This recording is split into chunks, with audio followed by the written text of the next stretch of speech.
Oh, the power!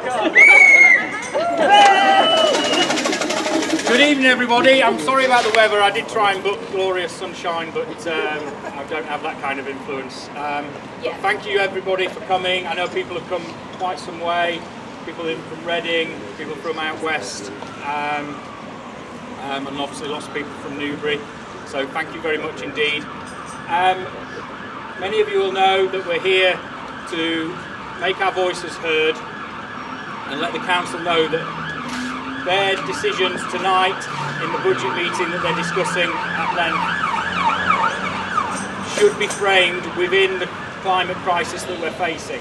Every budgetary decision, every policy decision should be framed in how we can mitigate the impending climate crisis and then the disaster that's going to befall us if we don't bear that in mind. Over the next 45, 60 minutes, we're going to hear from one or two people. We've got some of the students who took action a couple of weeks ago and walked out on the strike.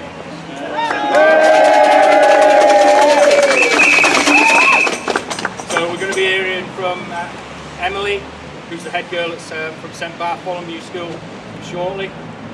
And then we're going to be hearing from Green Party co-leader Sean Berry. Sean, let everybody know where you are.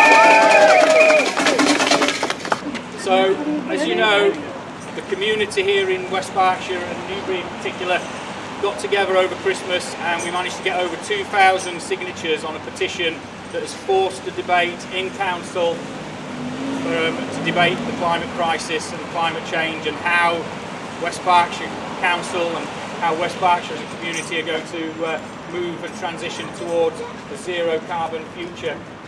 The reason we're having this demonstration here this evening is to keep the pressure on and let them know that the community want them to act in a positive and proactive manner.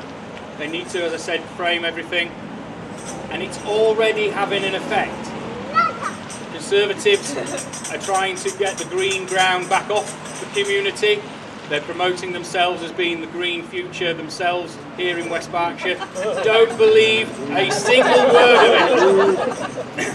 They're still supporting the third runway at Heathrow, as witnessed by them motions 2 or 3 meetings ago. That is not compatible with a zero carbon future. So that needs to be addressed, and the Heathrow expansion, as we know, needs to be dismissed and put into the long grass. They've also got a motion in, which is just a whole load of words and platitudes at the end of this meeting this evening. If anybody wants to stick around, apparently it's going to be about 10 o'clock when the meeting finishes, so good luck there. They've announced today a £750,000 project to put solar panels on a number of local authority buildings. That's as a direct result of the action that you guys have taken as a community. You're forcing them to look at themselves and act in a more sustainable manner. It's not enough, it's nowhere near enough. We need to be making a plan.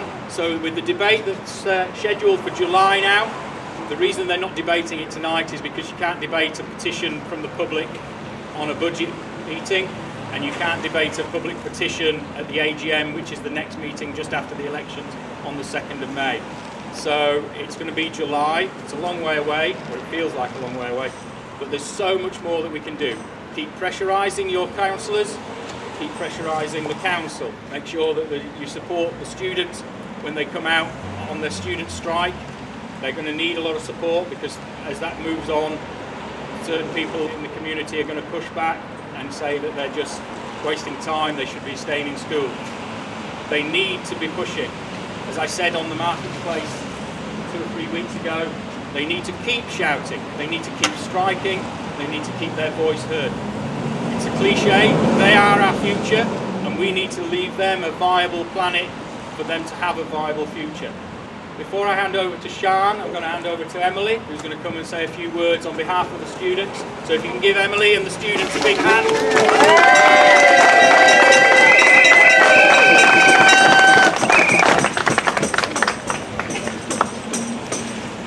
Hi everyone, and thank you so much for all the people who came out and supported us in our student strike. We're really grateful for all of that, and we're really happy that it's starting to be made. So I'm here today because I really think it's possible for us to act on a local level to benefit the environment. I want change, of course. Also in UK policy, I want better international cooperation so that we can think about agricultural policy and energy in a completely new way, in a way that's transformed. But we don't have to wait for those changes before we take actions here. We've reached a point where something does need to change in West Berkshire, and we can act as leaders for the rest of the country. We've been told on no uncertain terms that development on a local level can't keep going the way that it is. Environmental considerations need to take precedence over other concerns in political decision making. There needs to be an acknowledgement that we need this short-term investment so that we can have long-term, really positive changes. My frustration, and the frustration that I'm sure a lot of you share, is that there exists in the UK the skills and the knowledge to start changing technologies, changing homes and changing cars, but current policies and standards are quite simply failing to deliver this, and they can't deliver the scale or the pace of change that we need. So it's time to make a change to that, starting here in West Berkshire. This council needs to make a clear and irreversible commitment to play its part in helping the UK to achieve a net zero carbon economy. Because it's only this kind of rapid change to policy and to attitudes that can slow down the rapid climate change we're facing. Thank you.